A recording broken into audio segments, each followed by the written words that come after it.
Hola, bienvenidos una vez más al podcast Legal en Español, Punto Legal Podcast. Yo soy el abogado Richard Hein, junto con mi colega y amigo, Germán González Herrera, abogado también en la ciudad de San Luis. efectivamente. Y como bien decimos casi en todos los episodios, dos abogados intentando aprender a montar un podcast. Así que con la ayuda de una persona muy especial y muy conocida entre nosotros. Sí, Pero bueno, gracias. efectivamente. Hemos elegido, creo que un tema importante y también más que nada interesante, porque es un tema en el cual podemos hacer un poco de estudio, análisis, sin causar mucho temor o, eh, pues, no sé, otros sentimientos. ¿Cuál será el tema de hoy, Germán? Vamos a hacer como ese análisis hipotético de qué pasaría cuando, si el Papa León XIV viene a los Estados Unidos, ¿cómo podría él ser detenido? Siendo que él tiene una inmunidad diplomática por ser Vaticano, pero él también tiene que cumplir las leyes internas porque él también es estadounidense. Él está como en esa zona gris de que si él llegase a ser perseguido por el gobierno actual, podría haber una gran conmoción legal porque no existiría ni a nivel internacional ni a nivel nacional este tipo de problema jurídico. Entonces sería como, vamos a hacer un análisis hipotético como lo pensé en mi cabeza cuando estábamos hablando, era.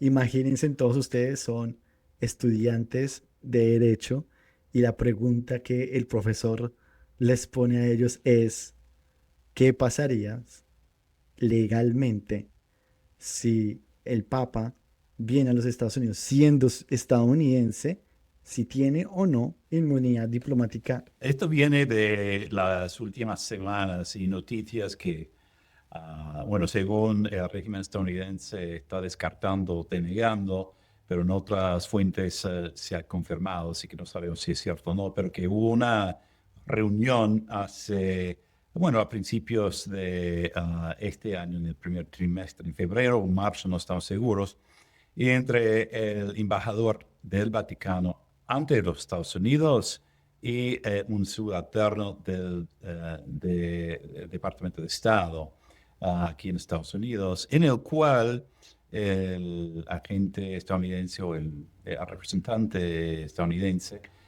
prácticamente amenazó al Vaticano, recordándole que Estados Unidos es la potencia número uno militarmente hablando en los Estados Unidos y que el Papa debe respetar lo que está haciendo el presidente Trump y que si no, pues pueden recordarse lo que era el papado de Aviñón en años pasados, en el cual fue secuestrado prácticamente el Papa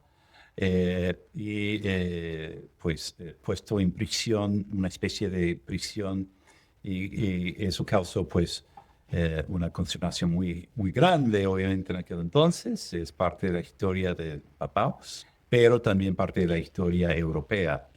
Llamar la atención a esa historia también es llamativo hoy en día porque está, aunque no sea pues, un acontecimiento confirmado aún, pues, pero eso fundamentalmente es algo de que podemos hablar. Y a la vez, hoy en el día, pues en su plataforma Truth Social, el presidente Trump también salió a pegarle fuerte al Papa León XIV, diciendo que es pro crimen, que es malo en cuanto a esto y el otro, y obviamente el Papa no tiene ningún papel político en la faz de la tierra, así que así lo ha respondido. Pero bueno, eso es más o menos de dónde viene este tema, ¿no es cierto? Claro que sí, claro que sí. Y es que creo que mezcla tanto como ese tema religioso, lo que yo te decía antes es, en mi país nosotros decimos cosas que uno nunca se debe meter en una conversación es política, fútbol o deportes y religión. Y yo creo que un tema muy importante para no solamente mm, millones de personas en los Estados Unidos, sino en el mundo, siendo la religión Ujú. católica más grande, la religión más grande que tiene más feligreses en el mundo.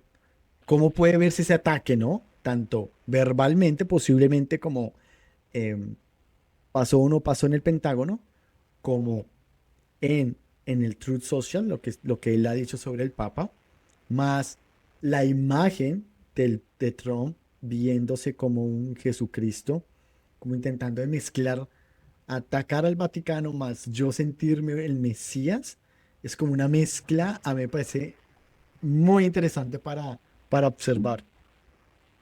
En- Empecemos con esto, para que la gente sepa un poco, y es, este es un caso, es hipotético, obviamente nosotros no sabemos si esto pase o no pase, pero nos parece muy chévere para que todos ustedes lo sepan.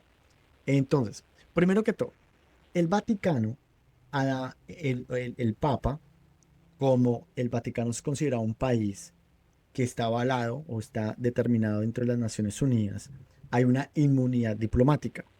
Entonces, la Convención de Viena sobre las relaciones diplomáticas especifica que todos los diplomáticos en otro país tienen una inmunidad, o sea, no, tú no los puedes juzgar por muchos tipos de derechos dentro de tu país, por esta diplomacia. En este caso es súper interesante porque él tiene esa inmunidad diplomática bajo el Tratado de Viena, pero por el otro lado, él es nacido en los Estados Unidos con es más, él es nacido en Estados Unidos, pero él tiene doble nacionalidad con Perú. O sea, él tiene peruana y estadounidense y la inmunidad diplomática por ser el Papa del Vaticano. La primera ley que se podría o no estar en juego y es la primera enmienda, el derecho a la expresión. Todas las personas en los Estados Unidos, sean documentados o indocumentados, a nivel general, la Constitución la apela a todos, tienen derecho a la libre expresión. Papa dice y ha atacado públicamente que las personas o los gobiernos que quieren atacar la guerra no son personas religiosas y ha hecho otras connotaciones alrededor de las actuaciones que Trump ha realizado. Eso es su libre expresión. Ahora, pongo la pregunta. ¿Podría el presidente de turno decir una persona, un estadounidense, le quita la figura de papa y le pone un estadounidense que tiene tanta gente que lo escucha hablando mal de mi gobierno? Lo que él quiere hacer es un ataque de sedición, un ataque de rebeldía, un ataque de derrocar el gobierno que yo tengo. Y bajo ese estatuto, ¿cómo se vería? Empezamos. ¿Tú qué piensas en este caso? ¿Cómo sería esa respuesta? Bueno, me encanta la introducción y voy a tirar un hilo que quizás de nuestra última conversación, que es la palabra sujeto a su jurisdicción, que viene de la 14 enmienda. Estabas diciendo que diplomáticos tienen esa inmunidad y es por eso que reconoce la 14 enmienda, da inmunidad diplomática de hijos nacidos en Estados Unidos, pero no sujeto a su jurisdicciones para, o sea, una exclusión para aquellos hijos que vienen con la inmunidad diplomática.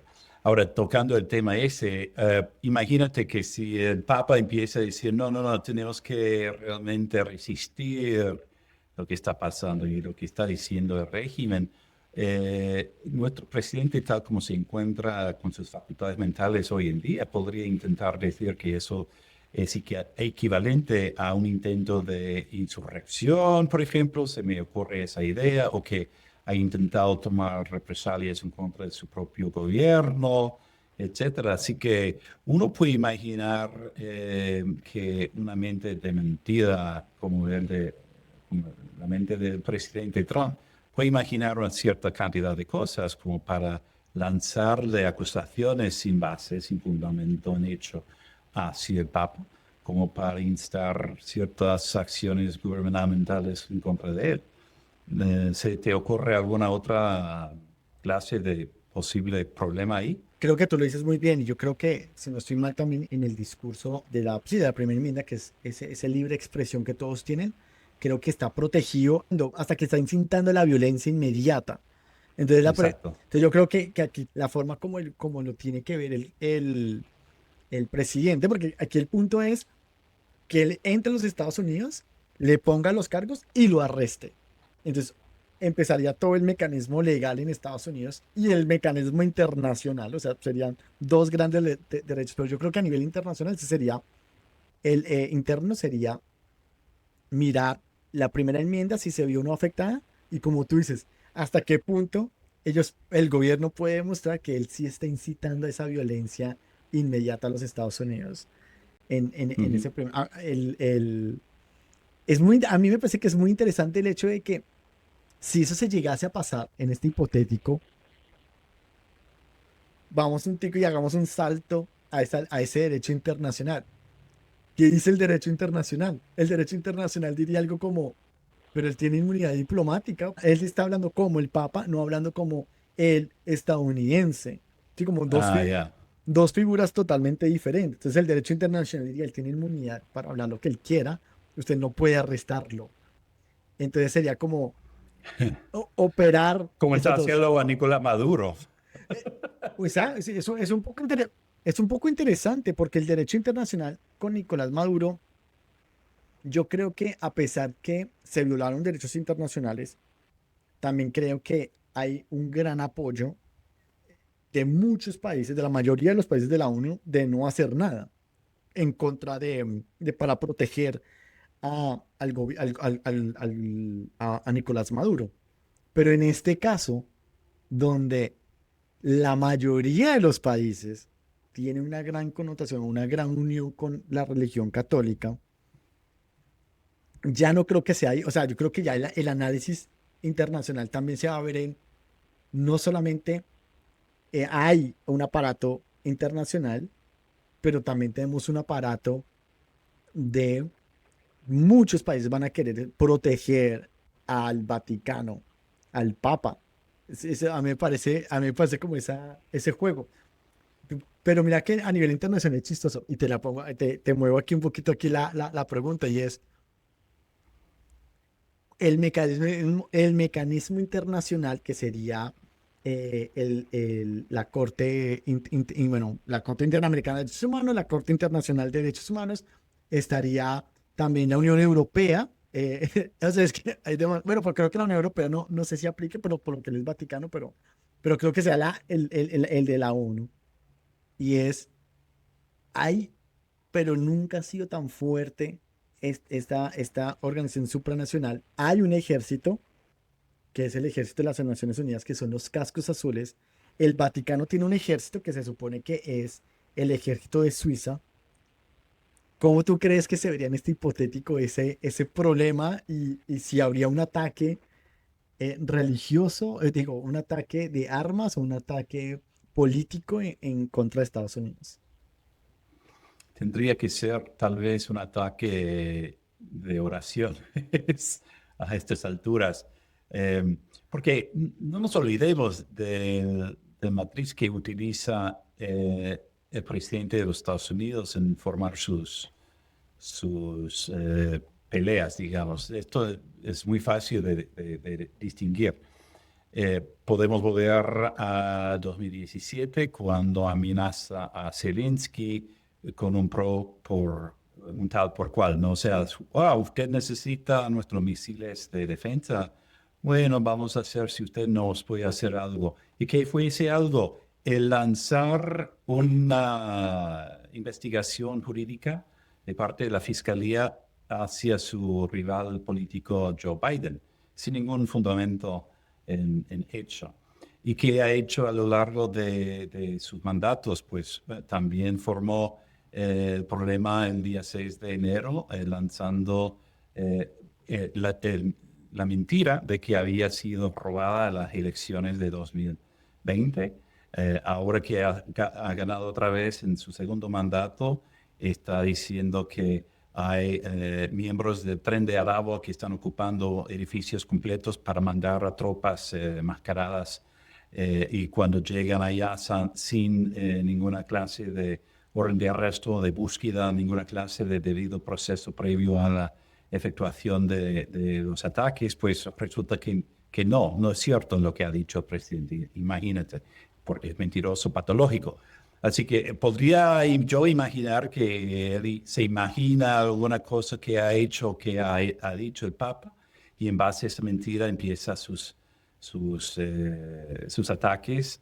Y tal vez si llega el Papa, bueno, aparentemente el Papa ha cancelado cualquier visita o la idea de cualquier visita a Estados Unidos por el momento. Pero en caso de que fuera a llegar, ¿cuáles serían los países que lo respaldarían? O sea, serían todos menos los Estados Unidos, ¿no crees? Literalmente, inclusive en el Consejo de Seguridad de las Naciones Unidas, de los 5 que tienen veto, Rusia, China, Estados Unidos, Francia y Inglaterra, Gran Bretaña. Entonces, Gran Bretaña, China, yo creo que hasta Rusia diría, me la está poniendo de papaya poder atacar a Estados Unidos. Francia, claramente. Y aquí viene Estados Unidos. ¿Qué tanto los diplomáticos de Estados Unidos en el extranjero o los mismos políticos dentro de Estados Unidos, qué tanto van a decir protejamos al presidente? O no. Si me explico cómo se vería, o sea, inclusive o sea, es que sería muy, tendría veto absolutamente. Estados Unidos diría, no, no me voy a autoatacar, pero no sé cómo se puede llegar a mirar algún juego político que lo ignoraría. Como que el embajador en las naciones o el encargado, el que esté dentro del comité diga, sí, tenemos el apoyo del vicepresidente. Sí, no es que no sé, algo como muy loco, o que los cascos azules claramente digan, no, porque no tenemos el veto de Estados Unidos. Pero ahí vendría que otros países venir a atacar a Estados Unidos. O sea, Francia, yo diría, Brasil tiene un submarino subatómico y tiene también un gran ejército, lo que sería como de nuestra zona de Sudamérica hasta México, o sea, que está aquí al lado, no sé. Sí, sí, sí.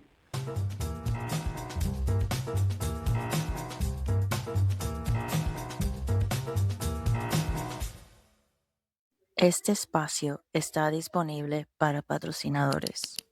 Punto Legal Podcast con Germán González Herrera y Rick Hine informa a la comunidad hispanohablante sobre inmigración, derecho y actualidad en Estados Unidos.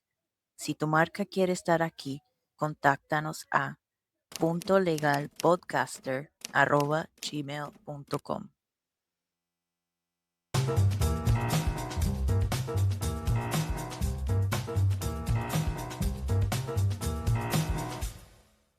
O sea, causaría una polémica enorme, obviamente. Eh, y también causaría muchos problemas internos, domésticamente hablando y políticamente hablando en los Estados Unidos.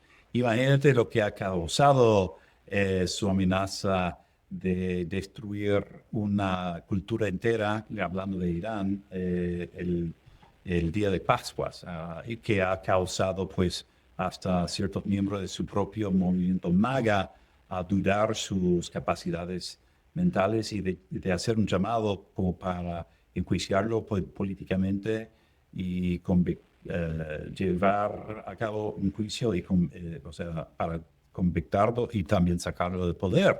Entonces, cualquier gestión hacia cualquier cosa que estamos hipotetizando en este momento, yo creo que causaría todavía más fracturas en su coalición de gobernación. No es una coalición, pero en su bloque, en su base, ¿no? Esa estructura. La base, exactamente, y podría resultar también en otros juicios políticos, obviamente. Y ¿sabes algo que mientras tú estabas hablando, separándolo un poco, estas consecuencias jurídicas, sería como a nivel de las Naciones Unidas, todas las Naciones Unidas, o la mayoría, yo creeríamos, estarían a favor de hacer algo para proteger al Papa. En, internamente, pues también tendríamos el Congreso, que yo creía que ya, lo que tú dices, ya habría una fractura tan grande que yo dudaría que el Congreso, los republicanos que son medio moderados o tirados un poco hacia la derecha, van a decir, güey, no, ya eso es too much, ya es mucho lo que está pasando aquí, sí, como que ya hay que controlarlo. Y yo creería que ahí sí ya empezaría quizás la 25ª enmienda o... Dime. Pero en la extremidad de secuestrar al Papa tendría que ser, digamos, la última gota para aquellos. Por favor, ya es tarde, ¿no? Uy, qué buen comentario. Uy, yo no sé, yo creería que sería demasiado. Yo, con lo que pasó, con la imagen que él se puso como si fuera un Jesucristo sanando a un enfermo, em, él, hay muchos, lo que tú decías, ya hay muchos, inclusive gente del mismo grupo de MAGA que están diciendo, no, ya, yo no voté por esto. Ya mi voto sí fue engañado. Esto no es ser hacer a una América grande otra vez. Entonces, uy, sería muy interesante que lo que tú dices, hasta ese punto tendríamos que llegar. Yo espero que no, yo espero que ya más gente en las elecciones de noviembre ya haya un peso suficiente en el Congreso para decir, ok, ya, o sea, hay que, tú puedes tener tu política puede ser de hacer América grande otra vez o lo que tú quieras, pero tiene que tener unos lineamientos claros en cuanto a protección de las enmiendas, para eso están. No, como decíamos la vez pasada, él creo que es el primer presidente en toda la historia que ha atacado casi todas las enmiendas intentando de decir que o cambiarlas o que no aplican o hacer algo. Con la primera enmienda, cuando dice que estudiantes no pueden ir a marchar cuando son estudiantes internacionales o turistas o gente que tiene residencia legal, eso es una violación a la primera enmienda. Cuando dice que la 14ª enmienda no aplica para personas en su decreto para todas las personas cuando hay una cuando los papás son indocumentados o tienen una visa temporal. Si les gusta si no saben de qué hablamos, acaba de ser posteado ese podcast, por favor, véanlo.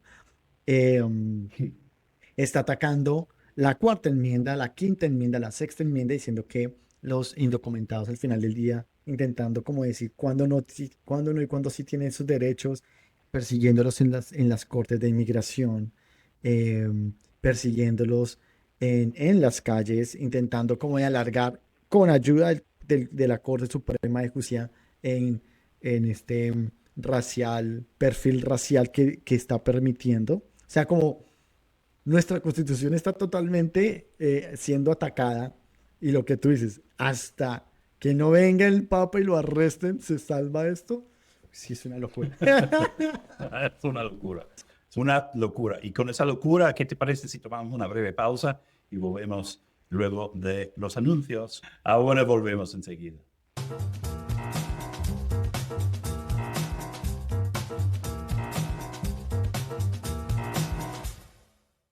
Este espacio está disponible para patrocinadores.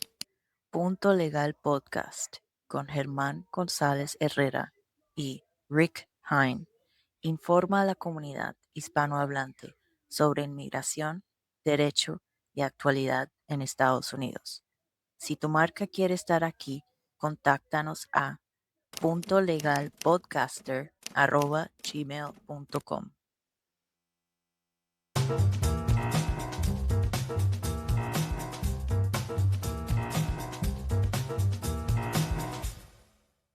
Una vez más, estamos aquí de regreso en Punto Legal. El episodio de hoy es un análisis hipotético sobre qué pasaría si el Papa es arrestado en los Estados Unidos, teniendo inmunidad diplomática como Papa, pero también es de ciudadano de los Estados Unidos. Técnicamente, cuando tú entras, como si él entrara como diplomático, como lo hablamos en el Tratado de Viena, se supone que inclusive Estados Unidos tiene que protegerlo, tiene que eh, reconocer esa inmunidad y protegerlo. Pero si viene como estadounidense, sería un poco difícil la narrativa también. Aquí viene un tema que Rick quiere tratar, que me parece muy bueno, y es, ¿qué pasa si él viene como para visitar a su familia en Claro. Navidad? Entonces, Va. cuéntanos. Bueno, imagínate, el Papa dice, bueno, voy a volver a Chicago a visitar a mis hermanos que viven allá. Entonces, ¿qué pasa con un ciudadano que ha viajado en el exterior? Bueno, en Estados Unidos reconocemos el derecho de retorno, que es el derecho de siempre ser admitido en los Estados Unidos siendo ciudadano estadounidense por nacimiento o bien por naturalización. Es decir, que las autoridades migratorias en la puerta de entrada de los Estados Unidos a un ciudadano estadounidense no le puede negar la entrada. La entrada siempre tiene que ser abiertamente entregada y recibida de la persona de vuelta a los Estados Unidos. Ese es el derecho a retorno. Entonces, él como ciudadano estadounidense llega acá, tienen que admitirlo. Imagínate si de antemano le han levantado algún cargo por ser insurgente o algo así, algún invento de esta administración. Bueno, sería entonces admitido como ciudadano volviendo a su país de origen y luego arrestado. Sería como, pasé la frontera, ¿sí? Sí, Y luego, ok, eso es, venga para acá. exactamente. Pero eso es descartando obviamente la cuestión de la diplomacia, de la inmunidad diplomática, ¿no es cierto? Mira que Entonces, podría intentar aplicar eso, pero en el momento de la entrada. un consejero, políticos demócratas, un señor de edad, a mí se me olvidó su nombre, que él estaba de viaje con su familia en todos los Estados Unidos y permitieron a su esposa y a sus hijos seguir, pero a él le dijeron, para acá. Y lo metieron en el cuarto. Y él decía que a él después le quitaron el celular. Y él decía, yo teniendo, no, nunca le quitaron el celular. Él decía, yo tenía a cualquier político en mi teléfono y él estaba asustado. Un poco como una historia que te pasó a ti, no estando afuera, sino en una corte municipal que te dicen, hey, ¿usted quién es? Y sí, como que te tratan, sí, como que algo que uno no espera que pase y le pasa, el shock es un poco más, wow, ¿qué pasó aquí? Y me acuerdo que cuando leí la noticia, él decía, yo la verdad, por lo menos por un buen tiempo no pienso salir de los Estados Unidos. Y es veniendo esta narrativa, y es, viene el Papa para visitar a su familia y lo detienen. Yo creo que es que simplemente con que lo pongan en el cuartico, así sea por 4 horas, hace una conmoción internacional, pero increíble. Después lo suelta y quizás no pasa nada, pero con que esté 4 horas detenido, esta persona, el Papa, sería algo monumental, sería algo, uy, yo no sé, yo no sé yo creo que el que lo detenga, porque una cosa es pelea entre gallos, como diríamos en mi país, ¿sí? Como entre grandes potencias, pero ahí en la frontera, un oficial de la patrulla fronteriza decir, ven, te voy a detener en el cuartico a ti, al Papa. Sí, es como, uy, yo dudaría, es que lo dudaría. Esto me acuerda algo, y es a Chávez, cuando hubo el primer golpe de Estado a Chávez, que lo detienen, y mientras él estaba en el avión, que se lo estaban llevando o a la cárcel o algo así, él empieza a hablar con los que lo estaban deteniendo, con los del ejército que lo estaban deteniendo, y los convenció de que él es el bueno y el que le estaba haciendo el golpe de Estado era el malo. Y ese fue un golpe de Estado que duró un par de horas, que ya después a él lo vuelven a poner en el poder. Yo me imaginaría algo por el estilo, que al que se le ocurra detener al Papa, que el Papa empiece a hablar, pero sí, desde esa postura religiosa, es decir, uy, no, yo qué estoy haciendo. O sea, es que yo no creo, no sé, no sé.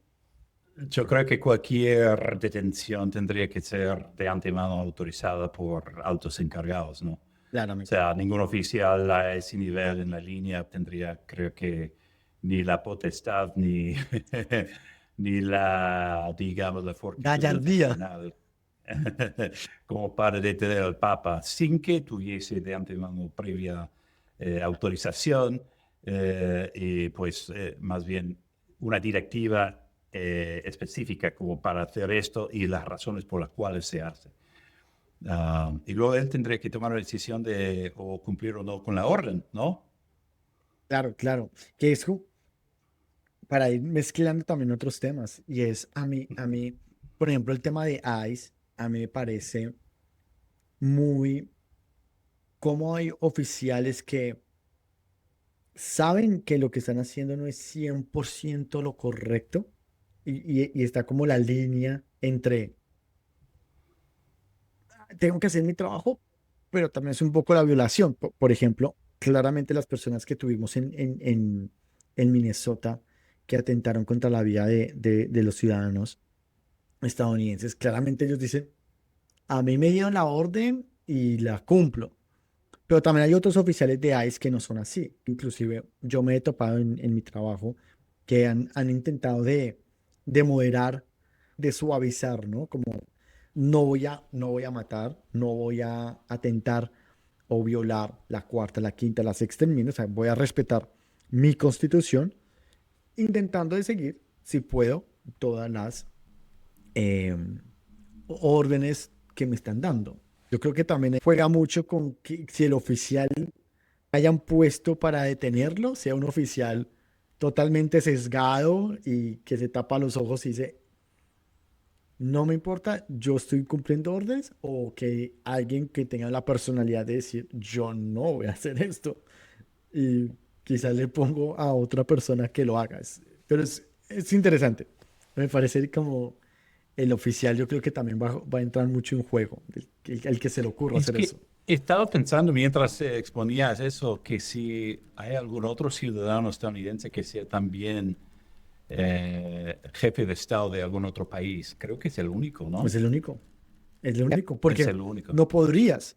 Pues, la única forma, si yo, por ejemplo, voy a Colombia y me convierto en el presidente de Colombia, estoy casi seguro que yo tengo que renunciar a la ciudadanía estadounidense, porque Ujú. sería un choque. Yo no puedo ejercer protección al país de Colombia y tener en cabeza que, porque yo también tengo que respetar unas leyes de proteger a la bandera de Estados Unidos, al suelo. Entonces, posiblemente podría llegarse a considerar un choque. Mientras que Ujú. habría que mirarlo, pero yo creo que sería la única forma de uno tener doble o triple nacionalidad como él, es siendo del Vaticano más siendo de otro país. Dígame usted, don Germán, usted está en este momento dejando en el aire pues, de una noticia en desarrollo que se piensa lanzar como presidente de la República Colombiana en algún momento. Eso es lo que nos está diciendo. Claro, si me lo permite la vida. Así como, Bueno, su no, señoría, muchas gracias por el adelanto. Hoy haciendo noticia en el programa. en unos 20 años ya me verán con la barba más larga y blanca y siendo como presidente de Colombia. No, Qué bueno.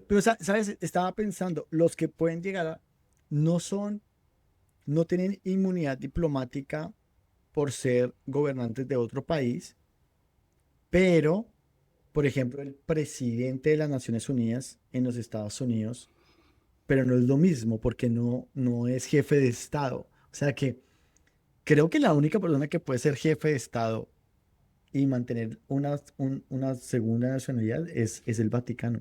Yo, la verdad, no tengo ni idea y voy a buscar eso cuando acabemos pero creo que es el único. Creo que no habría otra opción. Bueno, no hay en Estados Unidos ningún requisito de que no seas ciudadano de otro país, siempre que seas ciudadano nacido en los Estados Unidos y que tengas la edad de 35 años y que hayas vivido en los Estados Unidos 14 años antes de ser elegido. El canciller de Colombia en los Estados Unidos, del gobierno actual, él ya se retiró, pero era naturalizado estadounidense. Él está casado, si no estoy mal, con una estadounidense. Y le tocó renunciar para aceptar el cargo como canciller. Por eso es que se me viene en la cabeza como intentando de pegar un poco, porque tiene sentido. Si yo soy Sí. presidente de los Estados Unidos, porque nací aquí, yo creo que mis naturalizaciones de afuera tendrían que decirme, pero usted no puede ser ciudadano naturalizado peruano, pero el canciller es diferente, porque el canciller sí está en el suelo de Estados Unidos velando por Colombia y Estados Unidos, lo cual puede ser que también sea la gran diferencia. Yo creo que, pero si un presidente estadounidense es elegido, puede ser ciudadano por la Constitución. Ahora, políticamente hablando, no sé si tiene vida en una campaña de una persona que tiene nacionalidad de otro país, a lo mejor no es elegido. Pero no creo que sea una restricción constitucional en los Estados Unidos. Eso sería interesante meter una contestación a esa duda. Creo que los únicos requisitos que existen en la Constitución para ser presidente es que sea nacido en Estados Unidos, que tenga 35 años o más y que haya vivido en Estados Unidos 14 años antes de ser elegido. Y bien, son las tres cosas que se me vienen también a la cabeza y es, uno, la lealtad. Es como yo tengo, o sea, siendo presidente de los Estados Unidos, mi lealtad es hacia los Estados Unidos. Soy naturalizado peruano, posiblemente es Perú quien me quita a mí. O sea, en ese caso de peruano será Perú el que dice, hey, tú ya no puedes ser naturalizado peruano porque tu lealtad es con Estados Unidos, no con Perú. Y pues es claramente siendo presidente de un país. Pero también creería que si yo tengo la doble nacionalidad, para que la gente entienda, Rick lo ha dicho, pero simplemente que lo tengan muy claro uno tiene que haber nacido en los Estados Unidos. Nosotros los que somos naturalizados no podemos ser presidentes en los Estados Unidos. Entonces, estamos hablando en el hipotético de que nace en los Estados Unidos, pero también tiene naturalización en otros países. Como yo, que soy, no, al revés. Yo soy como Rick en un futuro cuando se naturalice en Colombia. Exacto. Entonces, yo creía que el otro país, el que te dice, te lo vamos a quitar, pero viene aquí otra cosa y es, si el otro país no te la quita, técnicamente tú has jurado lealtad a otro país, siendo presidente de los Estados Unidos. Yo me imaginaría que por ahí puede ir a un impeachment, a un intento del otro partido de atacarte y sacarte, porque es bajo la premisa de dónde está tu lealtad, porque, Exactamente. porque tendrías que abandonar la otra ciudadanía, porque si no estás diciendo que eres leal a dos países, por lo tanto, Yeah. tendría ese conflicto. Por ahí. Ahí nace la incoherencia de ser presidente de un país cuando eres ciudadano de otro país. La incoherencia con la lealtad. Y es la lealtad, la prueba de la lealtad que es primordial en ese sentido. Pero yo creo que técnicamente bajo la Constitución de los Estados Unidos no entran en la discusión la nacionalidad externa, digamos, de un candidato. Yo creo que es más a nivel tanto político como el otro partido decir, o si está jugando dentro de la primaria, que los otros candidatos digan, pero usted también es colombiano, peruano, ¿qué quiere decir esto? Y yo creería que si llega a ser presidente, es posible que sea el otro país el que le quite la naturalización. O sea, como que yo no la pida, sino que el otro se la quite. Tendría sentido. Hemos tenido este tema, o sea, visible en dos campañas previas que yo me acuerde. En la campaña de John McCain en el año 2008, cuando era senador, pero él nació en la zona del Canal de Panamá. Nació no en tierra estadounidense técnicamente. Entonces hubo una duda de que si él reunía los requisitos como para lanzarse como candidato y para poder servir como presidente de los Estados Unidos. La respuesta a esa duda es que perdió las elecciones al expresidente Obama. Así que no salió una contestación muy clara o bien pensada o judicial o en ese sentido de esa duda. El otro es el senador Ted Cruz, que nació en Canadá, de ciudadano cubano, y creo que su mamá era ciudadana estadounidense. Así que uno puede nacer en el exterior y tener pues el nacimiento registrado con el consulado estadounidense en el exterior. Y según Ted Cruz, eso es suficiente como para poder satisfacer el requisito de ciudadanía por nacimiento. Creo que habrán otros que han estudiado el tema que no estarían de acuerdo, pero no tenemos una respuesta definitiva de parte de la Corte Suprema y tampoco de parte de ninguna autoridad, digamos, que diga, bueno, eso es lo que pasa en esas situaciones, ¿no? Entre esas dos opciones, McCain me parece mucho más normal en el sentido de, se supone que si tú naces en territorio de Estados Unidos, pues eres automáticamente estadounidense. Él, a pesar de que nació en Panamá, pero él nació en ese batallón que tienen ellos allá, que se supone que es estadounidense. Personas que nacen en hijos o familiares de esposas que están en el exterior, en batallones, sirviendo en las fuerzas militares, se supone que si nacen dentro del batallón, son ciudadanos. El caso de McCain es mucho más interesante, porque él nació en Canadá, Ted, mamá Ted, ciudadana, Ted. Ted Cruz, se le fueron las luces. Él nació en Canadá y la mamá lo registró, técnicamente es ciudadano por nacimiento. Ujú. La ley dice, Pero esto es por una ley federal ujú, que claro, interpretaba la Constitución, no es por un dictamen de la Corte Suprema de Justicia de los Estados Unidos. Así que yo creo que podría haber todavía dudas ahí que no se han resuelto sí. eh, y que tendría que resolverse por medio de litigio, yo creo. Y eso es lo chévere de todo lo que estamos hablando ahora, y es, voy a empatar con algo, ya casi que vamos a terminar, pero es algo muy importante, es, yo me acuerdo que en una de las redes sociales en Facebook o algo, alguien alguna vez comentó algo como, ¿qué está pasando con los abogados? Cuando está empezando todo este tema de las redadas y todo, ¿y qué? ¿Cómo se come esto? O sea, que como la gente sí está protegida, porque no están todos los abogados peleando, es algo de todo eso tiene que tener un tratamiento jurídico. Estamos en un país donde se respeta del debido proceso.